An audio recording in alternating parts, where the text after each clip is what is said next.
Hi everyone, this is Yunus from Career Guidance Center, Chennai.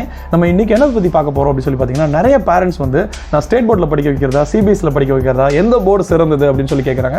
நம்ம இன்னைக்கு 5 போர்டை பத்தி டீடைல்ஸ் பார்க்க போறோம். சோ என்ன அந்த 5 போர்டு அப்படி சொல்லி பாத்தீங்கன்னா சிபிஎஸ்இ, அப்புறம் ஐசிஎஸ்இ, அதுக்கு அப்புறம் IGCSE international syllabus and state board syllabus and as well as NIOS இந்த 5 சிலபஸ் பத்தி பார்க்க போறோம். இந்த 5 சிலபஸ் பத்தி ஷார்ட்டா வந்து ஃபர்ஸ்ட் நான் சொல்றேன். So CBSE syllabus central board of secondary education இந்த போர்டு சிலபஸ் வந்து மெயினா வந்து பாத்தீங்கன்னா இந்தியால இருக்கிற முக்கியமான எக்ஸாம்லாம் இருக்கு பாத்தீங்களா, நீட், ஐஐடி, ஐஏஎஸ் இந்த எக்ஸாமை கிளியர் பண்றதுக்கு ஏத்த மாதிரி இந்த போர்டு இருக்கும். சோ இந்த போர்டுல படிக்கிறவங்களுக்கு இந்த எக்ஸாம்ஸ் கிளியர் பண்றது கொஞ்சம் ஈஸியா இருக்கும். அதே மாதிரி சிபிஎஸ்இ மாதிரியே இந்தியால இன்னொரு போர்டு இருக்குங்க, அதாவது Indian certificate for secondary education, so ICSE. So இந்த சிபிஎஸ்இ போர்டு மாதிரியே ஐசிஎஸ்இ போர்டுலயும் வந்து பாத்தீங்கன்னா உங்களுக்கு சயின்ஸ் சப்ஜெக்ட்ஸ், அதாவது பிசிக்ஸ், கெமிஸ்ட்ரி, மேத்ஸ்லாம் சேம் சிலபஸ் தான் இருக்கும். ஆனா ஐசிஎஸ்இ போர்டு வந்து அதிகமா ஃபோக்கஸ் பண்றது என்னன்னு பாத்தீங்கன்னா, நீங்க வெளிநாட்டுல போய் நீங்க படிக்கணும்னு வச்சீங்களேன், டோஃபில், அப்புறம் ஜிஆர்இ, அப்புறம் ஐஎல்டிஎஸ் போன்ற எக்ஸாம்ஸ் இருக்கு பாருங்க, அந்த எக்ஸாம்ஸ் கிளியர் பண்ற அளவுக்கு இங்கிலீஷ்ல கொஞ்சம் இன்ஃபர்மேஷன்ஸ் ஜாஸ்தியா இருக்கும். அது மாதிரி ஹிஸ்டரி, ஆர்ட்ஸ் அண்ட் சயின்ஸ் இதெல்லாம் இன்ஃபர்மேஷன் ஜாஸ்தியா இருக்கும். ஸோ வெளிநாடுகளில் போயிட்டு நீங்க ஒரு ஆர்ட்ஸ் அண்ட் சயின்ஸ் படிக்க போறீங்க அப்படின்னா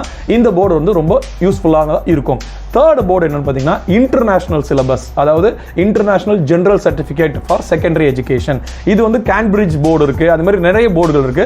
இந்த இன்டர்நேஷனல் சர்டிஃபிகேட் போர்டை பொறுத்த வரைக்கும் பார்த்தீங்கன்னா அதுல வந்து நம்மளுடைய இந்தியன் சிலபஸ் வந்து ஃபுல்லா கவர் பண்ண மாட்டாங்க. நம்ம வந்து இங்க ருபீ சொன்னா அவங்க பவுண்டுன்னு சொல்லுவாங்க. ஸோ அதே மாதிரி ஜென்ரலா வேர்ல்டு லெவல்ல வெஸ்டர்ன் பீப்புள் யூஸ் பண்ற டேர்ம்ஸ்லாம் பயன்படுத்துவாங்க. அண்ட் அதுலயும் அப்ளிகேஷன் ஓரியன்டா இருக்கும். ஸோ நீங்க வெளிநாடுகளில் போயிட்டு நீங்க கல்லூரியில் படிக்கிறீங்கன்னா இன்டர்நேஷனல் ஜெனரல் சர்டிஃபிகேட், அதாவது இன்டர்நேஷனல் சிலபஸ்ல படிச்சீங்கன்னா உங்களுக்கு ரொம்ப யூஸ்ஃபுல்லா இருக்கும். நாலாவது நம்மளோட தமிழ்நாடு ஸ்டேட் போர்டுங்க. தமிழ்நாடு ஸ்டேட் போர்டை பொறுத்த வரைக்கும் பாத்தீங்கன்னா மற்ற எல்லா போர்டோட ஈஸியா இருக்கும். கொஸ்டின்ஸ் கொஞ்சம் டைரக்டாவே கேட்பாங்க. அண்ட் தமிழ்நாடு போர்டில் படிக்கிறவங்க தமிழ்நாட்டில் இருக்க காலேஜஸ் எஸ்எஸ்என், அதுக்கப்புறம் பிஎஸ்டி காலேஜ், அது மாதிரி government agriculture college, government nursing college இதெல்லாம் சேர்றா இருந்தா தமிழ்நாடு போர்டில் நிறைய மார்க் ஈஸியா எடுக்கலாம். ஆனா நீட், ஐஐடி போன்ற தேர்வுகளுக்கு இன்னும் கொஞ்சம் கூடுதலா நீங்க படிக்கணும். கடைசியா இருக்கிறது தாங்க NIOS, national institute of open schooling.